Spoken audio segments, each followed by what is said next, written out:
The victims of trafficking in Moldova are, of course, more or less the same victims as the victims in other countries. They come from vulnerable families. They are often from broken families. They are people who have looked for an alternative in Moldova and didn't manage to find one. They act out of despair. The question is always, how well did the victim know before she left, before she entered the trafficking trap, what is going to happen to her, how much she is guilty of the situation she ends up with. And in my personal experience, and having talked to many victims personally, to have listened to many accounts and read a lot of stories, summaries of what happened to them, it is completely unfair to blame the victims. Because even if they knew that they had to work in a bar, they never imagined the working conditions, and they were always promised things they would never get. So part of the blindness that we have, the naiveness, the blindness that we've observed among the victims, comes from a refusal to believe that there cannot be something better outside Moldova.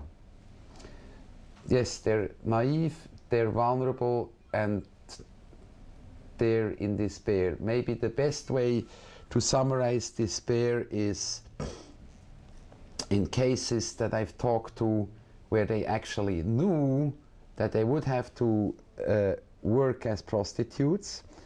And when I investigated how they could, even before they left, how they could consent to such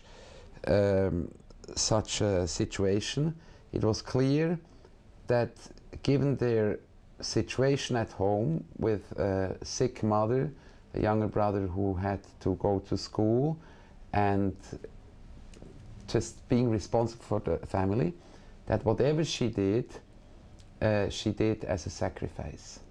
And if we turn the story around and blame her for having sacrificed for the better of, or for the good of her family, without knowing the horrible consequences, how it would be in practice, then we are wrong. We should not blame the victims. Poverty is a general concept which leads to all sorts of other social decay. It leads to alcoholism, it leads to divorce, to broken homes, it leads to young people not knowing where to sleep, not knowing where to run, not knowing where to hide. So poverty is kind of a general context, but it is an insufficient condition by itself to lead to trafficking. We believe that a poor context leads to certain people becoming extremely vulnerable, which then are likely or could be tempted by a trafficking situation. And that's why we always said that the best prevention is to identify those who can be identified who are in such an extremely vulnerable situation, and try to help them before it happens. So the international community, unfortunately, has been almost greedy and obsessed with stretching out their protective arm and hands to the victims of trafficking, but completely overlooking that if to the sisters, in the literal sense, of those who became victims, if they could be helped, who are in a similar situation, they could actually help them prevent from giving themselves up and ending up in trafficking. So true prevention starts by identifying those we consider to be at the high risk and to be basically prone or extremely vulnerable and therefore at the risk of being trafficked. According to our statistics, there are in certain places, and there are international connections which involves a degree of organized crime, but overall the contacts, particularly in rural domains, etc., are not very organized. Very often they're people who are known, and that is very important because of the trust element. So it can be, in the worst case, it can be family members, neighbors, people known to the family, people whose words can a priori can be trusted, and we do not have to be afraid that the situation changes and we become or the person becomes a victim. But later on, in the other country, the country of destination, things often change. The women are sold, and then they're sold onwards from bar to bar, from brothel to brothel, from sauna to sauna. I've observed many times how victims who came back were extremely bitter and even full of feelings of revenge towards the person who misled them in the first place into the trafficking situation. The situation has become better. I know that this is the wrong thing to say to the donors, but we have to be honest.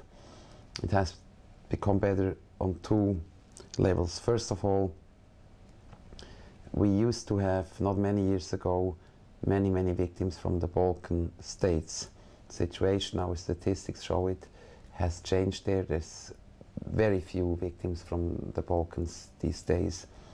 We believe that a concerted effort from the international community, from the local authorities, has actually have a result. The second element is that the first stories we heard some years back were physically more brutal. There was more direct violence. There were also more minors and children directly abused. And today the exploitation is slightly more subtle, and there's other forms of coercions, and it still is slavery, it still is exploitation, it's still statutory rape in the case of minors.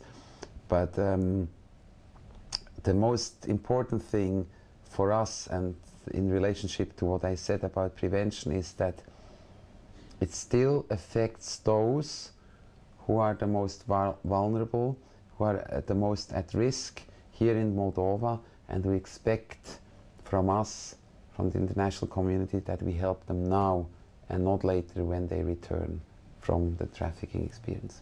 IOM has operated a very important shelter and has relied for a rehabilitation shelter for victims of trafficking, and we have relied and depended on our international network for so-called referrals, so we could identify victims abroad, around the world, and bring them back home safely and care for them. We're not really different from other organizations, with the possible exceptions that in a way we have done everything.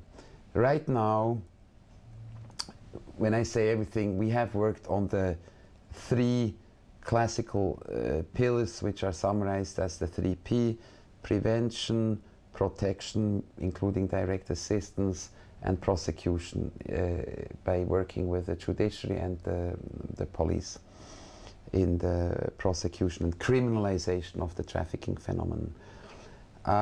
Right now, I believe that we are special insofar as we have taken the lead in working with the government, and that we're engaged in making a very conscious and a very strenuous attempt to hand over certain responsibilities related to the social protection, the rehabilitation, and the reintegration of victims of trafficking to the government. In Moldova there is a law now. Moldova has signed and ratified all international conventions and instruments, and it is legally bound to implement these provisions, to follow these conventions, and it is at least morally but also legally obliged to follow its own laws. Now, one thing is to be willing to do so, and the other thing is to be able to do so.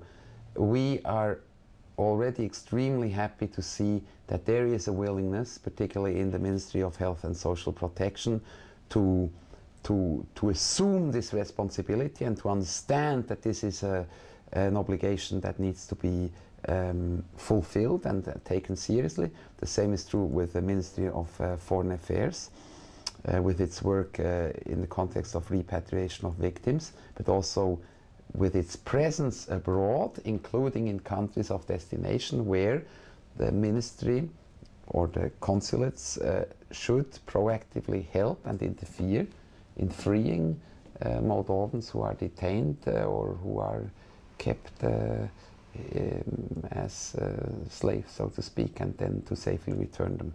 So I believe that what makes us special at this juncture, at this point in the development of the trafficking, the counter-trafficking effort, is that we really are fully engaged in handing over certain responsibilities to the government without dropping these responsibilities on them. We want to make sure that as little of the quality work that has been done by us and civil society is lost as we pass it on to the government.